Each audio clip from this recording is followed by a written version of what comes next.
three of the the countries that explain 100% of the production of drugs in the world. And I am afraid that also the financial freedom that countries like Iran is going to have will give you more possibilities to get into other places in the world. Mm-hmm. Mark, I lived with terrorism for 25 years. What does that mean? Peru suffered the hatred of Shining Path. We have been living with terrorism for 25 years. 70,000 Peruvians were killed because of terrorism. When I was a boy, I remember that once I was,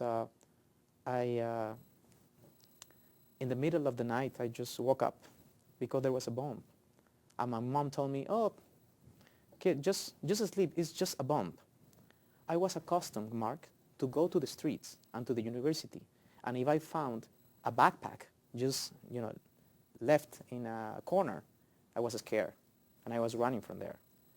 I was a youngster, and when I found a box, I was calling the police. I don't want that for my daughter. I don't want my daughter to be anxious all the time, and as I was.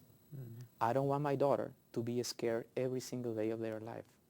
That's another reason why I understand Jewish community and Israel. Because if you have not suffered discrimination, you cannot understand discrimination. If you haven't suffered terrorism, you cannot understand what it is. So don't tell me what to do with terrorism if you haven't dealt with them in your life. I have passed through that experience, and I don't want that. So terrorism is a really serious and really, it's an illness in society that prevent you to be happy, you, your children, your family. You don't want to prevent that. Mm-hmm. I want to make sure I understand something. You're telling me that inside the Peruvian, if I were in Peru, I would not have a sense that the Peruvian people are either anti-Semitic or anti-Israel. Is that what you're saying to me? Yes. Do they have any sense, therefore, about who's right and who's wrong in the Palestinian-Israeli conflict? No. It's just like it doesn't matter to them. Correct. Mm-hmm. Sometimes I think that Peruvians, we live seeing our bellies, and we don't raise our sight and see the future, and see the world, and see what could be the role of Peru in the world. And one of the things that the best contributions of Peru in the world is telling that. We are a very small country, but we have experienced this terrorism. And I want to show you, all of you, what is this about?